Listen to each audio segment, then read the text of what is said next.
when on September 9th, 2025, one day before Charlie Kirk was assassinated, the SPLC's Hate Watch newsletter singled out Charlie and Turning Point USA by name, labeling them dangerous extremists. And as with FRC, in the aftermath of Charlie's assassination, there have been no retractions, no accountability, and no acknowledgement of the risks inherent in branding mainstream political figures as existential threats. The only thing that I want to just finish here with is, and specifically for you, Mr. Sypher, given the circumstances of what occurred this year in September, is it your considered judgment and the considered judgment of the people that you associate with at TPUSA that the focus by not just the Southern Poverty Law Center, but by those that are trying to designate people for expressing free speech views and expressing their views on biblical principles or other principles that people find objectionable, but labeling that as hate, and specifically SPLC, do you believe that that created an environment that led to the attack on Charlie? Most definitely.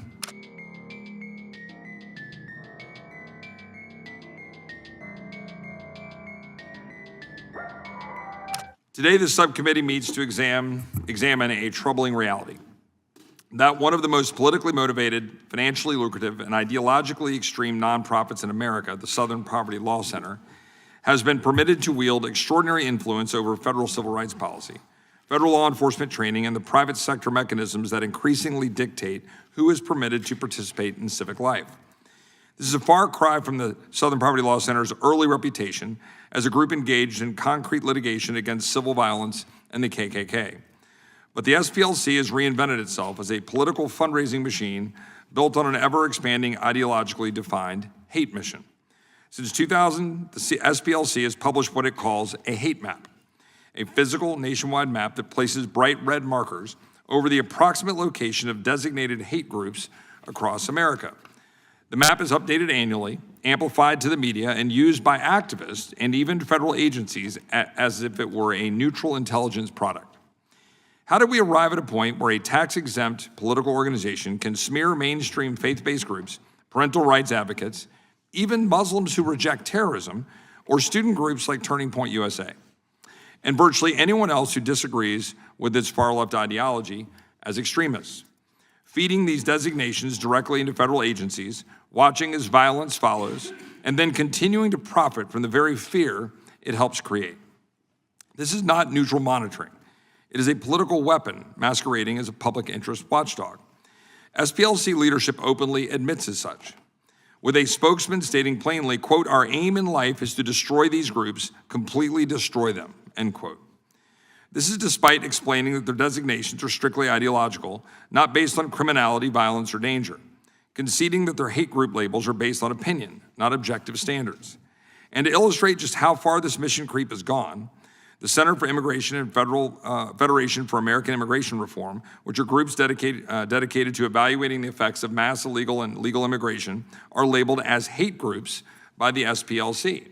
The SPLC's November 2025 Extremism Tracking Bulletin even flagged me personally, not for violence or lawlessness or any actual threat, but for legislative work on issues like border security and concerns about radical Islamism. A mere difference of policy opinion may land you on SPLC's hate map that has countless groups listed over mere disagreements. Moreover, these labels have real-world consequences, including the 2012 armed attack on the Family Research Council, an attack in which the shooter admitted he selected his target directly from the SPLC hate list and used the hate map to determine FRC's location.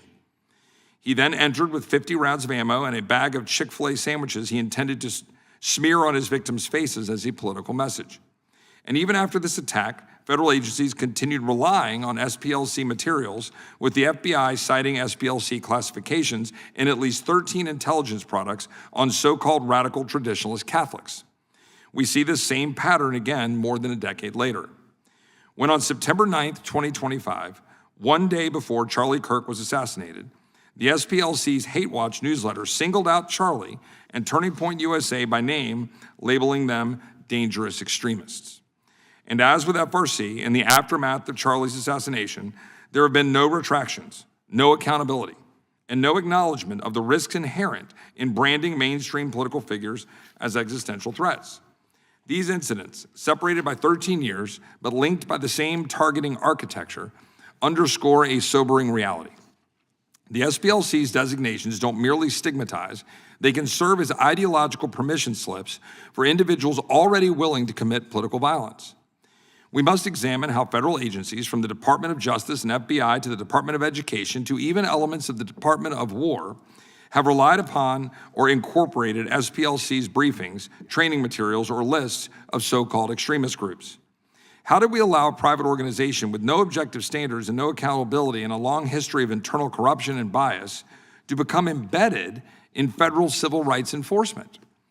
Determining whose speech gets chilled, whose religious exercise is punished, whose organizations are suddenly surveilled, debanked, deplatformed, or targeted because a multi-million-dollar activist nonprofit decided they were politically inconvenient. And the SPLC is just one in a sprawling ecosystem of left-wing foundations, foreign funding streams, donor-advised networks, legacy media partners, and activist legal groups.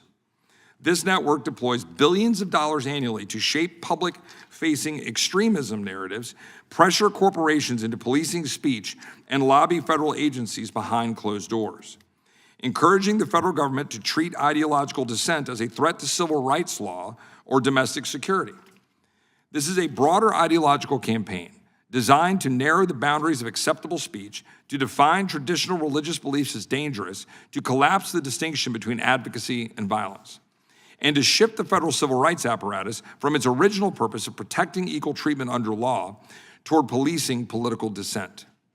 That is why this hearing is so important, because we must recognize that only a select committee equipped with subpoena authority, forensic tools, and investigative staff can follow the money, map the coordination, and expose how partisan nonprofits embedded themselves into federal civil rights enforcement to intentionally undermine constitutional liberties.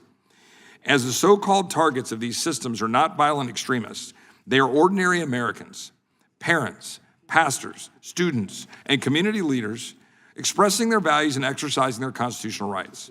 Civil rights law was not designed to punish people for holding biblical beliefs or advocating for secure borders. But the incentives for expanding these extremist categories are enormous. SPLC now holds over $829 million in assets, with an endowment exceeding $738 million and tens of millions stored in offshore investment vehicles. Fear is profitable, and these organizations have built a financial model around it. Today's hearing is a critical step to affirming a basic truth. The Constitution, not the SPLC, not wealthy donors, not activist bureaucrats, and certainly not political violence, sets the bounds of our liberty, and it is our duty to defend it. It is important, as we discuss this today, to remember that we are here to defend and protect the First Amendment, and we're not suggesting that we shouldn't have groups that are able to exercise all of their First Amendment rights and speak clearly and freely. We are saying that we ought to, as an oversight body, be looking into the connections and the networks and how they are extended into the decision-making of the federal government and how they are being used to target average and everyday Americans. And the American people have a right to know and to see and to understand it. The only thing that I want to just finish here with is, and specifically for you, Mr. Sypher, given the circumstances of what occurred this year in September. Is it your considered judgment and the considered judgment of the people that you associate with at TPUSA that the focus by not just the Southern Poverty Law Center, but by those that are trying to designate people for expressing free speech views and expressing their views on biblical principles or other principles that people find objectionable, but labeling that as hate, and specifically SPLC, do you believe that that created an environment that led to the attack on Charlie? Most definitely. I find it ironic that a civil rights organization is marginalizing over half the country in their viewpoints. On college campuses, what you see is when people celebrate violence, as we saw post-assassination, it shows the sad state of this country. And that means that communication and dialogue is dying. Charlie fought against that. That's why so many people crave to come to his premier wrongs. That's why they crave to see him work through those thoughts with disagreeers, because people need to talk for violence to be done away with. Mr. Perkins, you stated earlier that it was your belief that the purpose of this hearing, as I share, was to focus on the extent to which not just the SPLC, but generally, when the government is then utilizing these organizations effectively as a tool to carry out its objectives, that's now a different world. That's not just talking about speech. That has an oversight function for us to understand how that labeling is then having an effect on our legal system, on civil rights in general. Is that correct? It is correct. And to Mr. Sypher's point, as the government elevates that voice and legitimizes that voice, the media takes it and runs with it. The dialogue that we had in this city and then in this nation 15, 20 years ago has ceased, and it does lead to the violence. The best way to stop the violence is to have the conversations and to allow people of differing views to speak, even when you disagree with them. That's what a healthy nation does. The Southern Poverty Law Center is about silencing, not facilitating.